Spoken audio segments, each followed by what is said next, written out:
Un cessez-le-feu est intervenu dans la nuit après une journée marquée par une centaine de tirs de roquettes lancés depuis la bande de Gaza.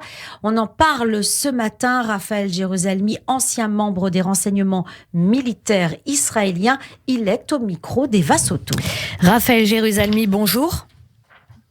Bonjour.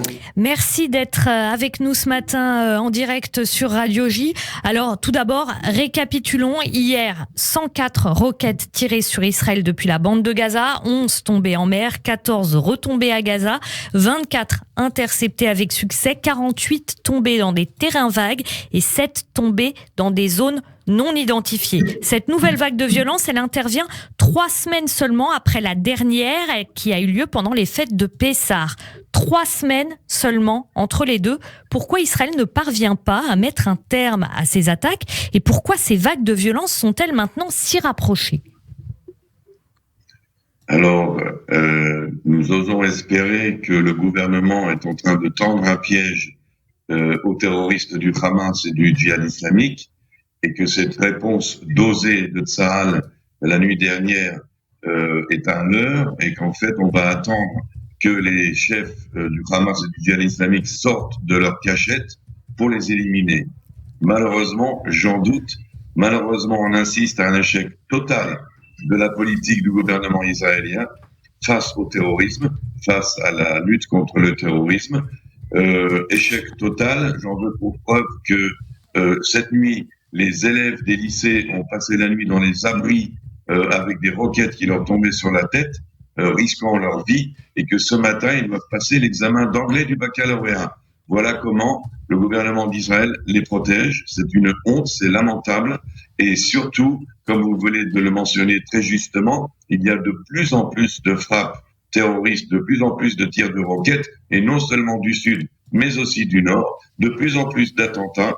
Et cela montre une seule chose, la perte de l'effet de dissuasion, si jamais il y en avait un, aucune donc dissuasion de la part d'Israël par rapport aux terroristes qui aujourd'hui contrôlent leurs actions en synchronisation ouverte avec Téhéran et le Hamas qui d'habitude se tenait discret, eh bien aujourd'hui rentre dans la danse officiellement et affirme avec fierté qu'ils soutiennent le djihad islamique, ce qui montre à quel point ils n'ont absolument même plus peur des Israéliens.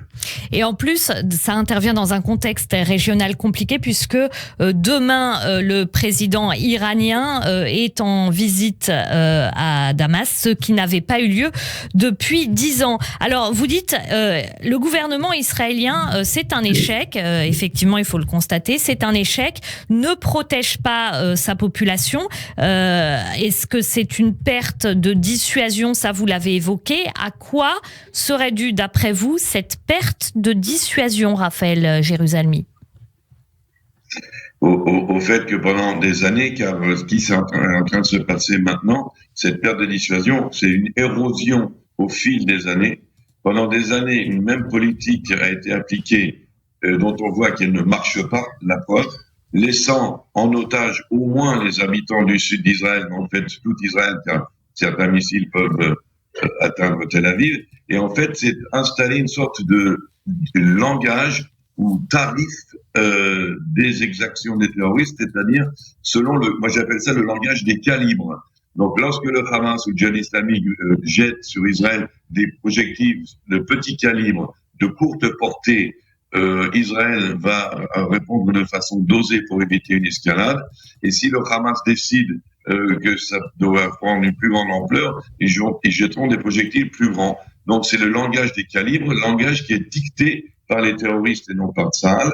Comme vous le mentionnez, demain, le chef de l'État iranien va se rendre en visite à Damas. J'ose espérer là encore que Damas sera frappé durant sa visite, qu'il y aura un signal, car le véritable problème ici, c'est que le signal est le mauvais signal. Nous donnons des mauvais signaux à l'ennemi. Il faudrait des réponses extrêmement musclées. Il faudrait que la réponse soit disproportionnée. Et si je peux terminer juste en disant, l'attaque de Tsahal contre les terroristes ne doit pas dépendre des tirs de roquettes. Nous devons frapper quand ça nous arrange, qu'il y ait un tir de roquette ou pas de tir de roquette. Ce sont des terroristes, ils doivent être éliminés à tout moment, lorsque Tsahal en voit la possibilité. Comment vous expliquez ça, Raphaël Jérusalemi, que Israël se calque, en quelque sorte, si j'ai bien compris votre propos, sur le calendrier du Hamas? Alors c'est une décision politique, surtout de Monsieur Benjamin Netanyahou, qui pendant longtemps, et peut-être jusqu'à maintenant, a prôné le fait que le Hamas, c'était mieux que peut-être une alternative, qu'il valait mieux un ennemi connu qu'inconnu, et donc laisser le Hamas en place. Il trouvait que c'était très arrangeant pour Israël de garder les Palestiniens divisés, qu'il y ait donc un Hamas fort à Gaza, qui affaiblisse en fait le pouvoir d'Abou Mazen à Ramallah. C'était un calcul géopolitique, géostratégique, qui a peut-être porté ses fruits dans certains domaines, mais certainement pas dans le domaine sécuritaire. Et aujourd'hui, en fait, le Hamas se trouve renforcé. C'est un petit peu la marionnette qui, tout d'un coup, coupe les fils et devient autonome. Et donc, un calcul, à mon avis, qui n'a pas porté véritablement ses fruits. Il faut bien comprendre que nous parlons d'années et d'années de laxisme par rapport au Hamas. Alors, vous l'avez évoqué tout à l'heure, et ça aussi c'est intéressant, parce que de Paris, on parle souvent de ces événements de façon désincarnée, comme vous l'avez dit tout à l'heure.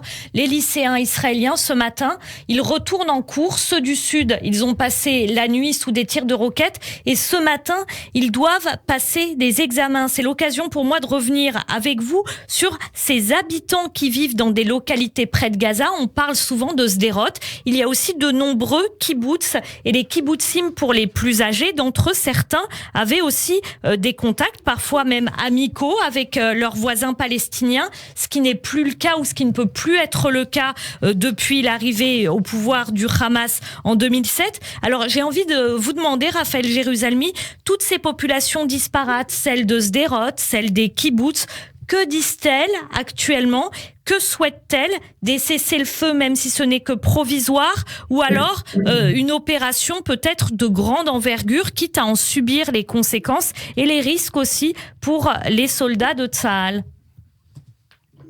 La réponse est très simple, c'est la deuxième option, c'est-à-dire que dans leur immense majorité, les habitants du sud d'Israël, mais j'oserais dire aussi sur le plan des statistiques, d'ailleurs, on le sait, la population israélienne en général, solidaire avec la population du Sud et les enfants du Sud, sont pour une intervention musclée, décisive par rapport au Hamas. Ça inclut la suppression du Hamas. Ça, c'est l'opinion publique israélienne qui est pour, quitte, effectivement, même s'il faut payer le prix, rester dans les abris, avoir plusieurs semaines d'angoisse et de limitation de mouvement.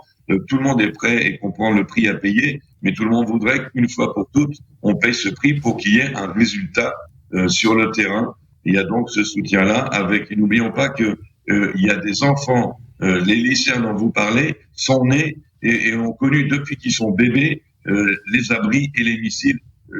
Toujours. Eux et toute leur famille également. La stratégie contre le Hamas, c'est évidemment une stratégie, vous l'avez dit, établie aussi à l'échelon politique.